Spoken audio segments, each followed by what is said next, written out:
You think dinner with friends is just dinner. But that night, it was the beginning of everything falling apart. The house smelled like rosemary chicken and burnt garlic bread. The table was set, candles lit, soft jazz playing in the background. It looked like a warm, perfect evening. But inside me, I felt hollow. He'd invited them over last minute. No surprise. No, how was your day? Just, the guys are coming. Can you throw something together? And like always, I did. Because that's what I do. I hold it all together, even when I'm falling apart inside. I wasn't angry. Not exactly. Just tired. Tired of being the background to his life. Tired of pouring everything into a marriage that barely noticed me anymore. Then they arrived. 3 men laughing, clapping each other on the back, talking loud about things that didn't matter to me. I served them wine, smiled, sat down like a good hostess. But one of them, Daniel, he looked at me like I was more than just someone's wife. He asked me how I was.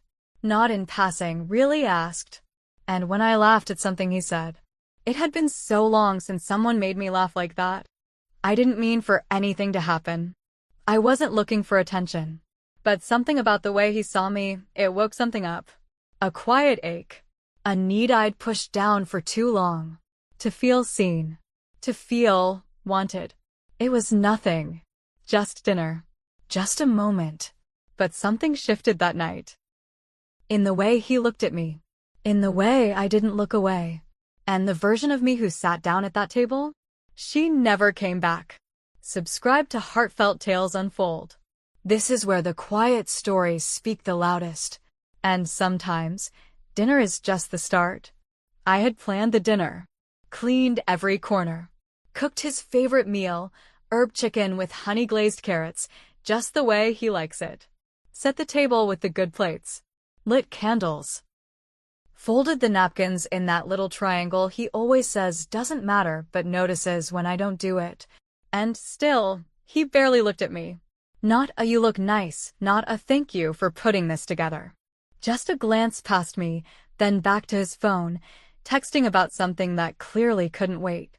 That's how he's been lately, charismatic in public, cold in private. He smiles when the world is watching. But when the door closes, so does he. Then they arrived. Eli came first.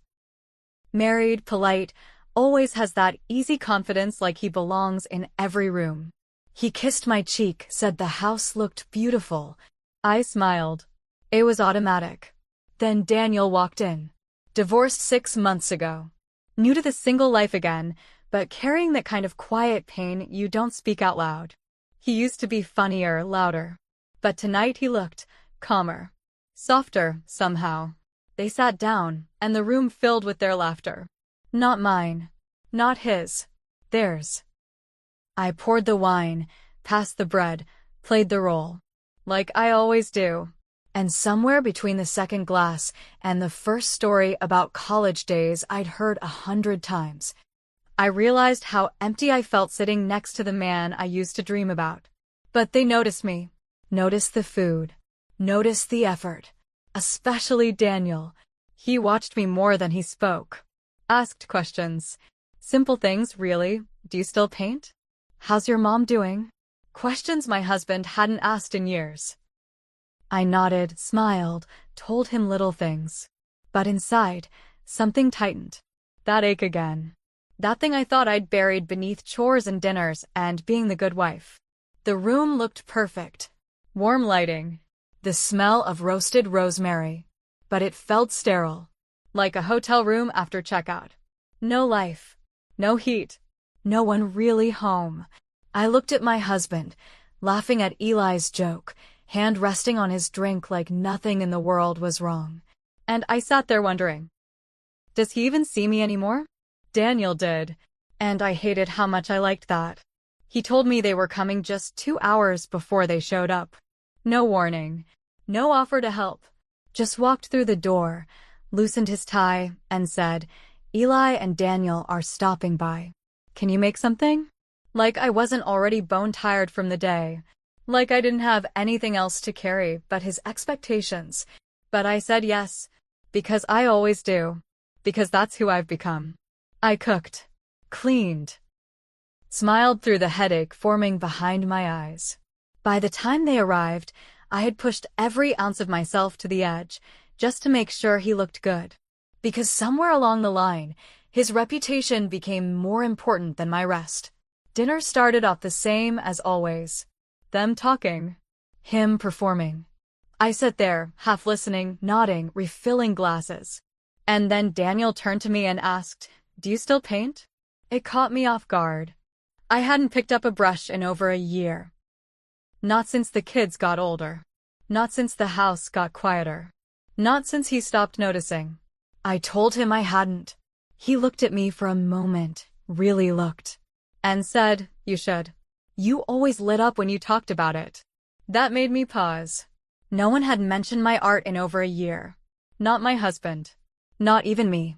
Later, as I brought out dessert, Daniel helped me carry the plates to the table. And when he brushed past me, he said, "You deserve to be seen, heard, cherished." Just like that. Like it was a fact, not a compliment, not a flirtation. Just truth. And my body, it didn't respond with fear. It responded with heat. A quiet, steady warmth that curled up in my chest and refused to leave. I laughed at something he said a few minutes later. Really laughed. And my husband didn't even look up from his plate. But Daniel did. That night, someone finally looked at me, like I mattered. And I hated how good it felt. Or maybe I didn't hate it at all.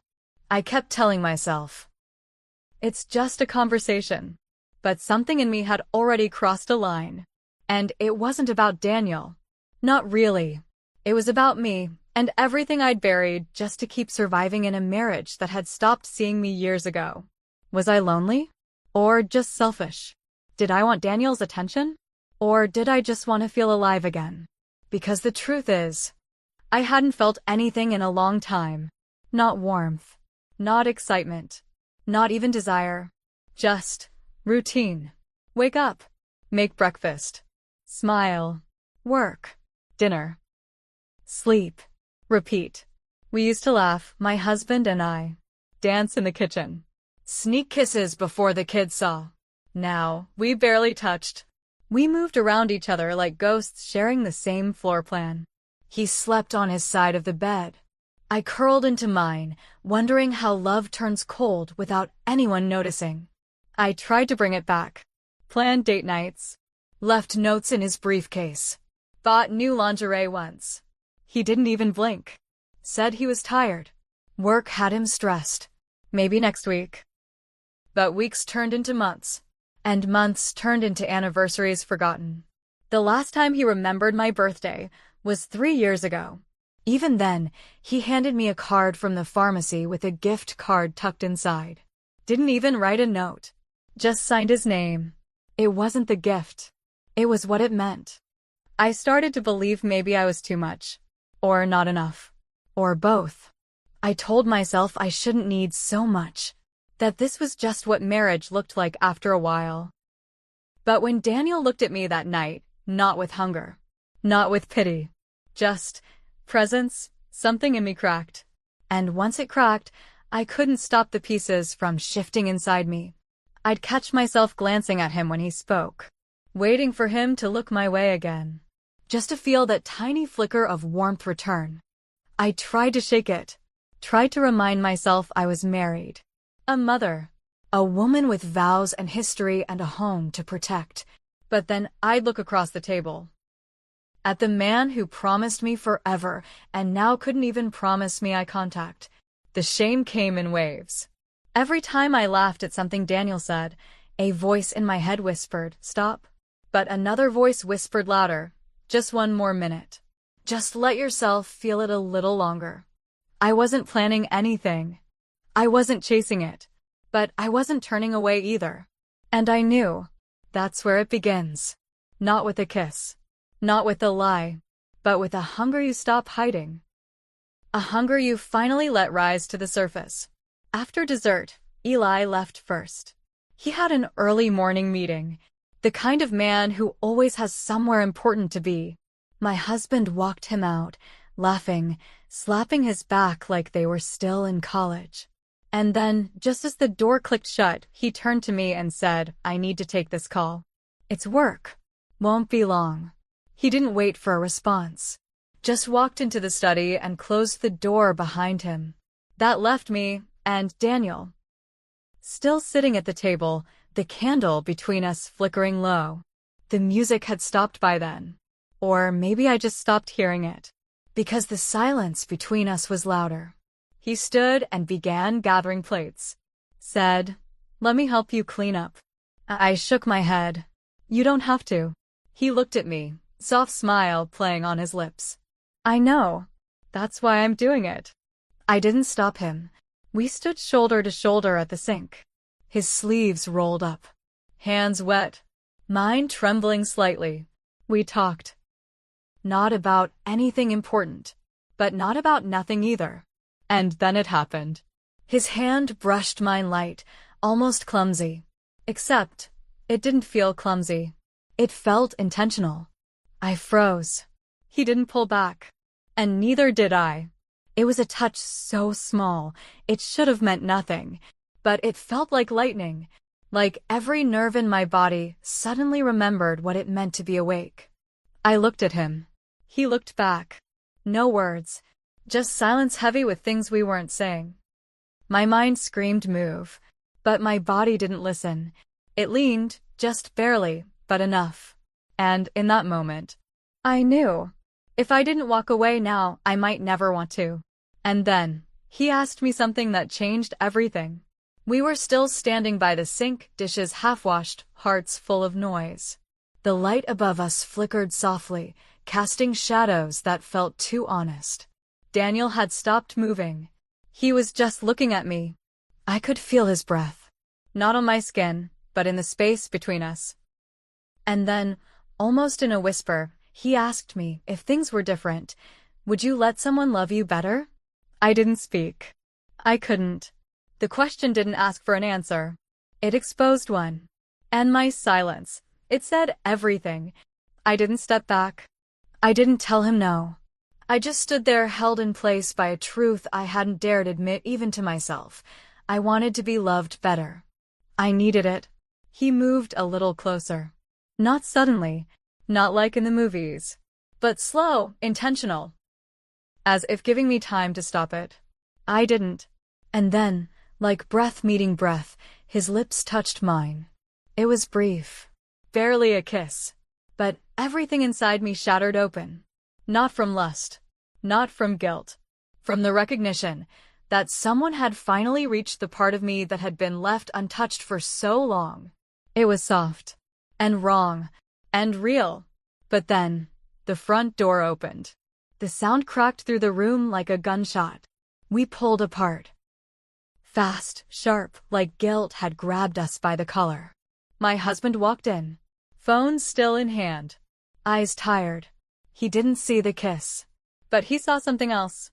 He saw the space between me and Daniel, and how that space was charged with something he hadn't felt in years.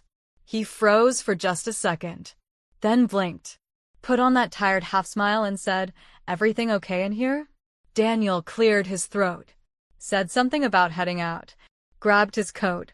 Didn't look back. And me?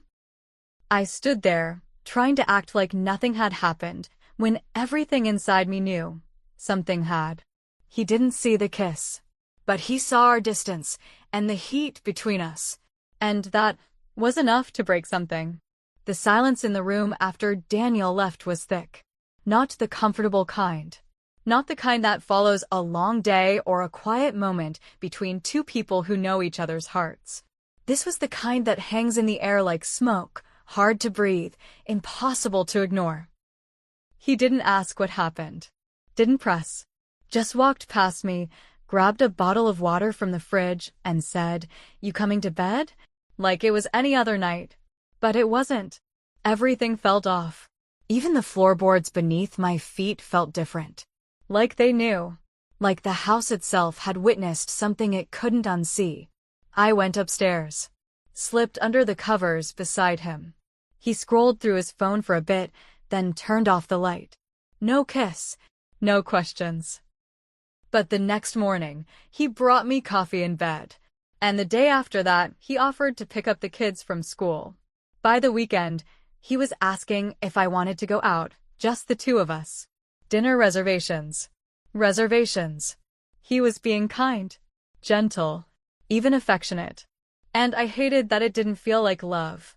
It felt like guilt, or fear, or maybe just performance. Daniel never came back. Not a message, not a call, not a thank you for dinner.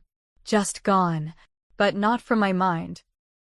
At night, I'd lie awake replaying that moment at the sink.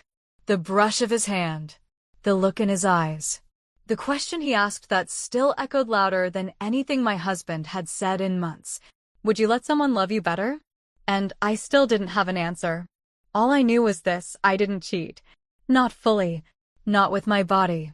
But somehow, I still lost something sacred that night.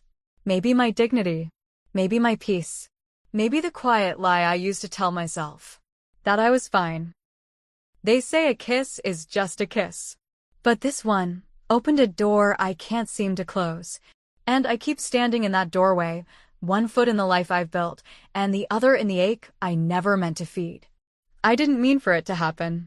That's the part that stings the most. Not the moment itself, but how easily I stepped into it. How ready I was to feel something, anything. Because what do you do when someone finally sees you, but it's not the person who vowed to? What do you do when your heart answers a question your head never gave permission to ask? I've been asking myself every night, was it betrayal, or was it a cry for help I didn't know how to say out loud? Because it wasn't just the kiss. It was everything before it. The years of being looked through. The anniversaries skipped.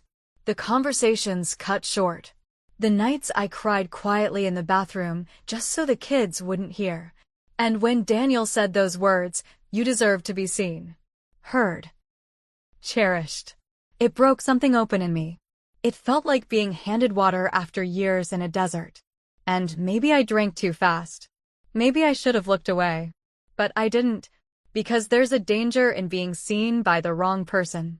It feels a lot like being loved, but it's not love, it's recognition. And when you've gone too long without it, you start mistaking it for a lifeline.